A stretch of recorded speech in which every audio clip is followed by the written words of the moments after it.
Kaixo lagunak, zinemagintzan aitzindari izan zirenek muntaia teknika garatu eta hobetu egin zutela ikusi dugu.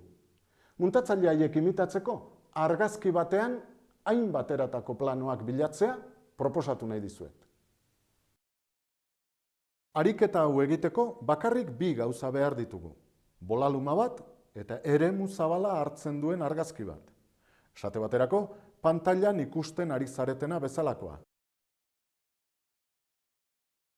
Orain, argazki horren gainean ikasi ditugun plano motak seinalatuko ditugu. Plano orokorra argazkia bera izango da.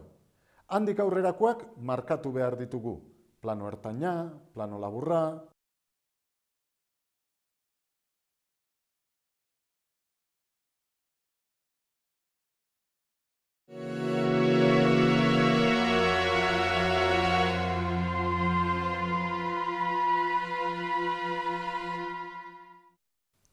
Kaixo lagunak, zinemagintzan aitzindari izan zirenek muntaia teknika garatu eta hobetu egin zutela ikusi dugu.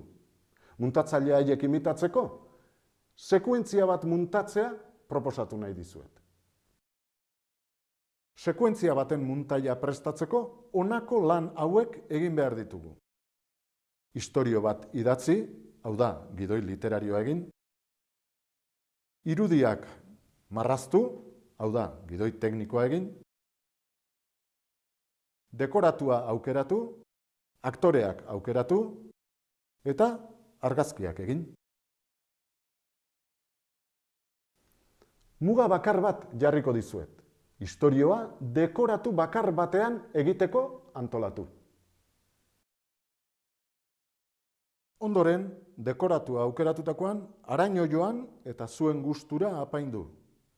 Gero, aktoreak eraman eta zer lortu nahi duzuen azaldu ondoren, argazkiak egin planifikatutakoaren arabera.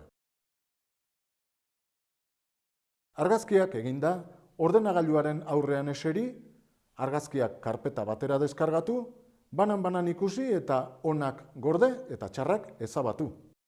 Argazki onak ordenatu egingo dituzue. PowerPoint programa erabiliko dugu muntaia egiteko. Ikus ezazue gure lagunek egin duten lana.